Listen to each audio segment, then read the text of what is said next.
natanggal lahat ang dumi niyan.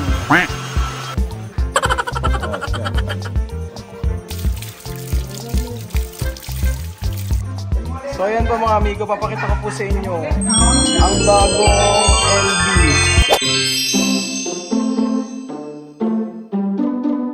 So ayan po mga amigo, sa pagpapatuloy po ng ating video, inaantay lang po natin na kumulay yung inilagay na pangkulay sa buhok ni Elvis. Pero kulay itim lang naman. Itim lang din naman ang nilagay sa may buhok ni Elvis.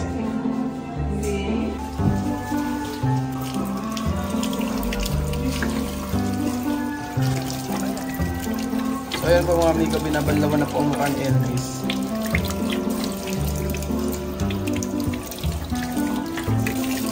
Ginigripo na po mga amigo ang mukha ni Elvis. Ginigripo.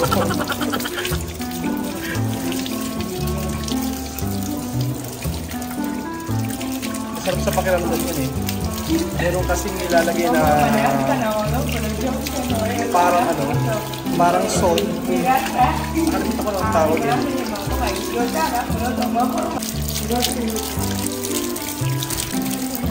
Ayos. Sa ayos po.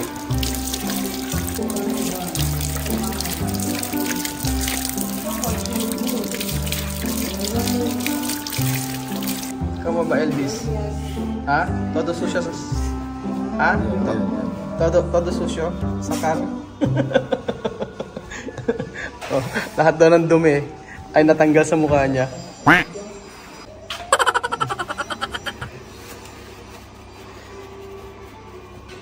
Oo nga, natanggal lahat ng matatanggal sa mukha ni Elvis, oh. Linis. Ganun lang pala ang kailangan. Dadalhin dito tapos merong pinapahid na cream. Yeah, ano sana eh. Sabi ko, puts pa. Tatanungin ko kung gusto ni Elvis na puts pa.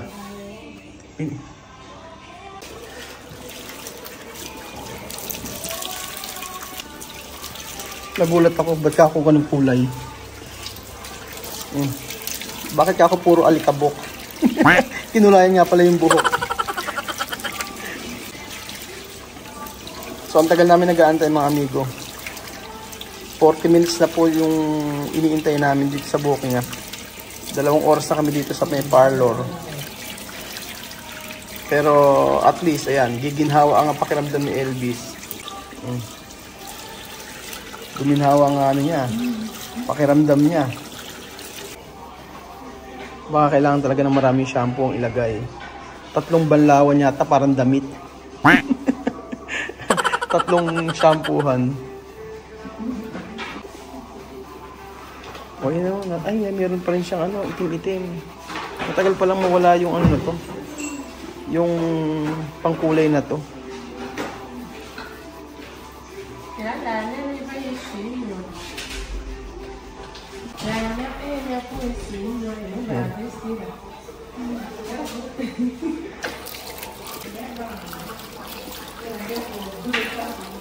Elvis sa primera vez na biniraki? Oh, first time na Elvis pumunta dito.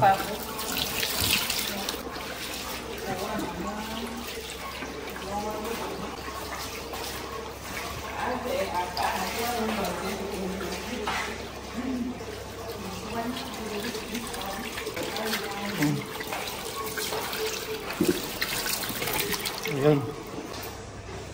Conditioner. Marami.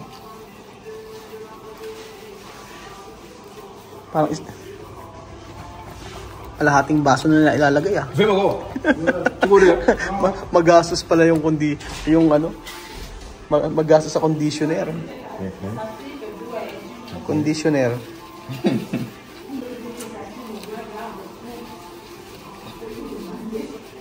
Malinis na malinis yan. Oh, sabi ko tanggal na lahat ng dumi.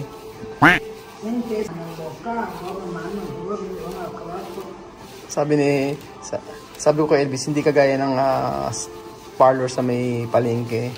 Kasi dito talaga lilinis yung buhok mo. Pero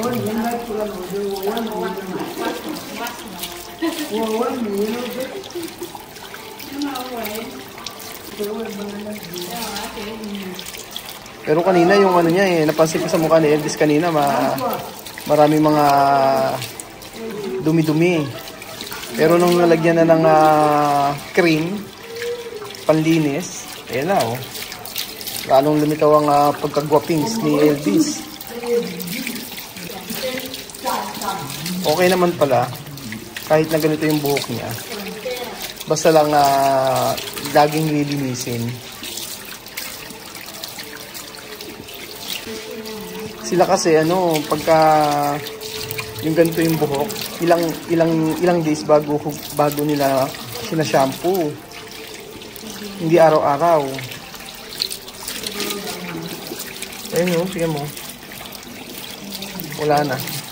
Malinis na. Grabe. Nagulat ako kanina nung binabanlawan. Talagang napakaitim.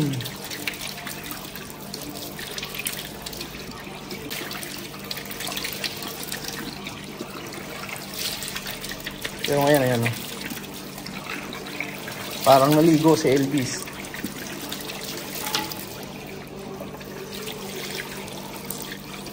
Mahirap palang i-maintain yung ganitong buhok.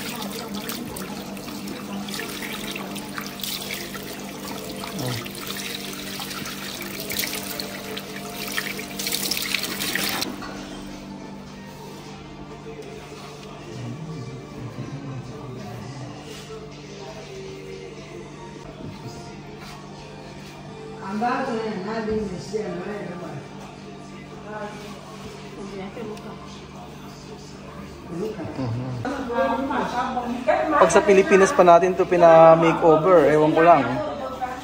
Lalo lalabas ang pagkagwapings itong si Kuya Elvis. Elvis, ¿qué puede decir? No, yo. Ahora cambiar, ¿ah? Sí, mucho.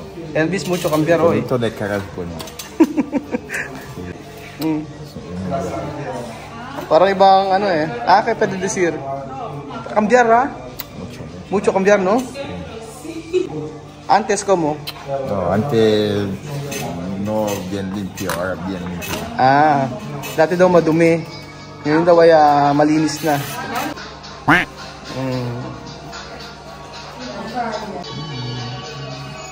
Ay, naahit pa. Oh. So sabi ko kay Elvis kung ano ang gusto niyang paayos ay ayusin na. Kaso sabi niya gusto niya sa buhok lang may kulay. Tapos aahitin yung mga bigote niya. Ayan. Tapos lilinisin yung mukha niya. And then yan, okay na sa kanya. So ayaw niya magpaano, puts pa tsaka manicure tsaka pedicure. Okay na daw to.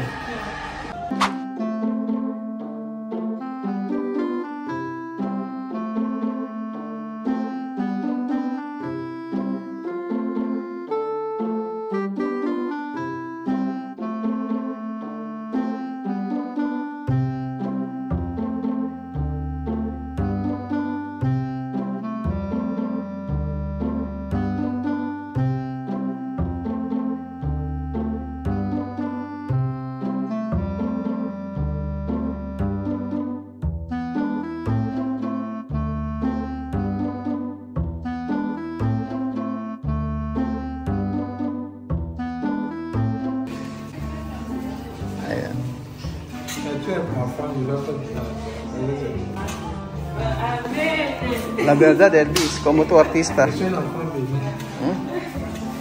Sabi ko, para siyang artista. Soy un artista. Pero, Soy un artista. Oh, so sabi niya, ako ay artista. Soy un artista. Parang bagay sila ni ano eh, ni may dimples din pala to eh, si Elvis eh. Kaya pala may spark si Aya tsaka si Elvis. Pareho sila may dimples. Ayan po mga amigo, malapit na po matapos. Naku, ano yung nilagay? ¿Qué es esto? Ese es el producto que lo deja. ¿Qué es esto?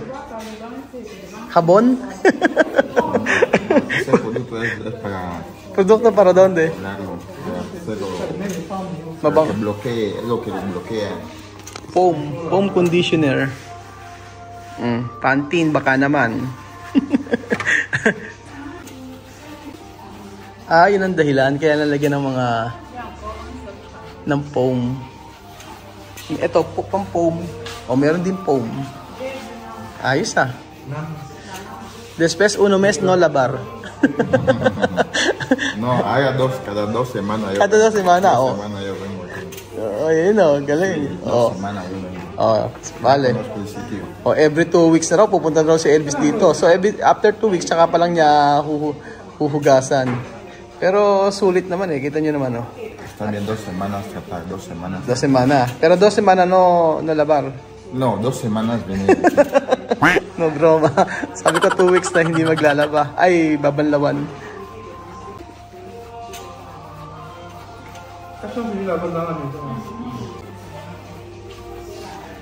Yun nga siya, nagustuhan na rin ni Elvis. Sabi, every 2 weeks pupunta na siya rito. Kasi sabi ko nga, iba yung parlor ng mga expat dito ng mga Blanco. Kumpara sa mga nasa may palengke. Walang ganyan-ganyan sa may palengke.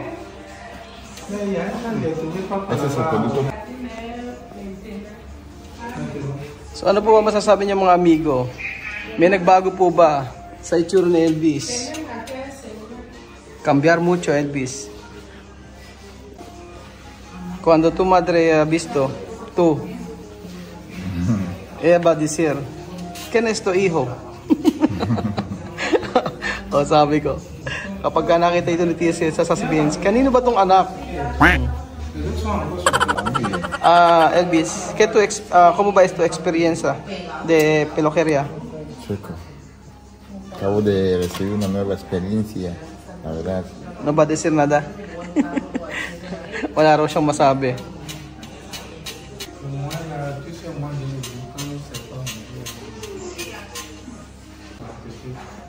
Nilagyan ng pong. Ayun. Basa pa rin siya. So ayan po mga amigo, papakita ko po sa inyo ang bagong Elvis na kung saan ay ating minake-over. Charan! Wow! Guwapo! So ayan po mga amigo, meron po ang pagbabago. Yan nasa ko. Tingin ko naman po ay meron. Pero ang pinaka malaking pagbabago po ay yung mukha niya. Ganyan. Umaliwalas po. Ay, quiero que bloquee. No pasa nada, sí, hago tanto. Voy a coger. So ganyan ang mga estilo ng buhok na trip ni Elvis. So ayan po mga amigo, ano po ba ang inyong masasabi? Comment naman po kayo mga amigo. Anong bagay na buhok kay Elvis? At share nyo na rin po ang ating video mga kababayan ko. Salamat po sa inyong panonood. Kita nyo po. Africano na ating na makeover.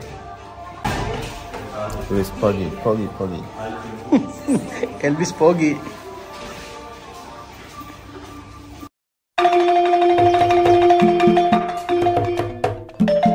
Na-appreciate ko yung paano sila nagdadasal.